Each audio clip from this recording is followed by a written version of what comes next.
And it worked because we both have the touch. Very good. Back in the 90s, the CIA wanted to create an army of those with the touch. The ultimate spies, who could communicate with each other just through their thoughts. But the CIA shut down my program, my research. They said it was too dangerous. A short-sighted decision. But I've been able to carry out the experiments on my own terms. And as you can see, I've been very successful. Thanks to you. This device your friend Corinne is attached to is able to feed off both your powers. It isolates the dark matter emanating around you and creates a connection. And my plan to use Ms. Spellman to lure you to me worked brilliantly. She is quite convincing, isn't she? Taz looks at Corey and sees a tear run down her cheek. Sit down, Miss Singh. Rex motions with the gun. Taz slides down onto the floor beside the chair, next to Corey. Now, I have some data to collect regarding the device's effect on Ms. Spellman here. And when I'm done, I'll tell you about my plans for you two. As Rex adjusts the wires attached to Corey, Taz reaches for her phone. She manages to type the word help to Eric. But then Rex snatches the phone from her. Youth. So dependent on their phones. Without this, your powers are useless. Isn't that sad? Rex crushes the phone under his heel. Taz winces, and a blaze of fear ignites in her veins. Did her text to Eric go through? She turns to Corey, who looks even more drained. It hurts you, doesn't it? Seeing her in pain. The rules of the entanglement are truly fascinating. Rex smiles. For so long, I couldn't understand why my attempts at entanglement kept failing. But finding both you and Ms. Spellman was quite the stroke of luck. You see, you both are in pain. Always. The grief from losing your loved ones. It eats away at you. It's that pain that allows you to communicate your thoughts to one another. It's remarkable. Rex begins to fiddle with the device again. But as he works, Taz has an idea. She thinks of her most painful memory, the night of the car crash with her twin sister Jazz. And then she focuses on Corey. Corey looks up at her, and Taz puts a finger to her lips. They speak in their heads. I think I know how to get us out of this. How? We both have to think about it. The pain. Losing your mom. Losing Jazz. Our pain. It makes our entanglement special. Stronger. We can turn those emotions on Rex. I think that if we tap into the power of our pain, our connection, and touch each other, while you're still hooked up to the machine. Taz grabs Corey's hand. Corey looks down at their entwined fingers, then back up into Taz's eyes. Another kind of electricity runs through Taz. The two share an unspoken bond, and Taz knows Corey understands the plan. Taz closes her eyes and concentrates on the pain, and so does Corey. The energy causes the machine's power to surge, and then suddenly, the device explodes. Sparks fly. Rex is thrown backward, bangs his head against the wall and slumps to the floor, unconscious.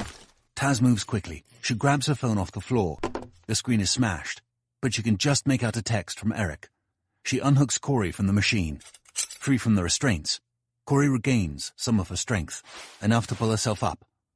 Corey pulls the lever under her chair just as Taz grabs her. They run. Down the hallway, down the stairs and out of the building, where cops have quarantined Rex's men in their cars. Others stand at the ready, guns aimed at the entrance to the building. Ambulances, even a fire truck sit, waiting. Taz puts her hands up in the air. Corey follows suit. That's them! Cops pour into the building and disappear for a few long, anxious minutes before Rex is finally led out in handcuffs. The next day, Taz sits in class taking a test when suddenly... Ouch! What are you doing? I'm at the gym, lifting weights. Stop, it hurts! Guess you're not a gym rat then. No. I'm pre-med. Ouch, seriously, can you wait a half an hour? I need to finish this test. I guess this entanglement is here to stay, huh? Seems that way. Unless... What are you doing during lunch? Absolutely nothing. Meet me at the quad? I have an idea. See you there. An hour later, Taz and Corey walk through campus together. They're tired, but no worse for the wear. You sure this will work? Actually, no. But it's worth a shot. Taz hesitates. Although I'll miss us being entangled.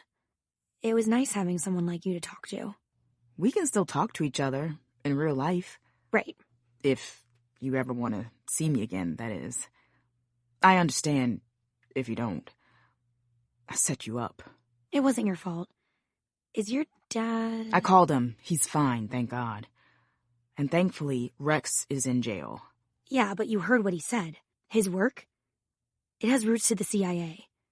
He might be able to talk his way out. I have to admit, I don't understand any of this. I'm about to make that a lot easier for you. Okay, well, thank you, Taz, for everything. And thank Eric, too. If he hadn't called for help... Yeah, Eric is... amazing. Taz and Corey enter the empty field. Taz opens Snapchat and looks through her spyglass. She shows Corey the hidden trapdoor through her phone's smashed screen and opens it, revealing a set of stairs. What the... Taz smiles and grabs Corey's hand, leading her down the stairs. They enter an old, abandoned lab together. Not again. Intruder alert! Intruder alert! Intruder alert! Relax, Sam. It's just me. It certainly is not. Someone is with you. Corey is... a friend. She almost got you killed. That does not seem like much of a friend to me, Tasneem. Tasneem? That's my real name, Corrine. Corey smiles sheepishly. Gotcha. Corey, this is Sam. A sentient AI mainframe. Corey raises an eyebrow. Sam, this is... Corrine Spellman. She has the touch, too. Now will you let us in? I will not. Come on, Sam. I trust her. Please? I want to help. I may not be able to do everything Taz can, but whatever I can do to help her, I will. And if Rex wanted my powers, I must be of some use to you too. Sam lets out a noise that sounds like a sigh and opens the doors to the lab. The real lab, where everything's shiny and new.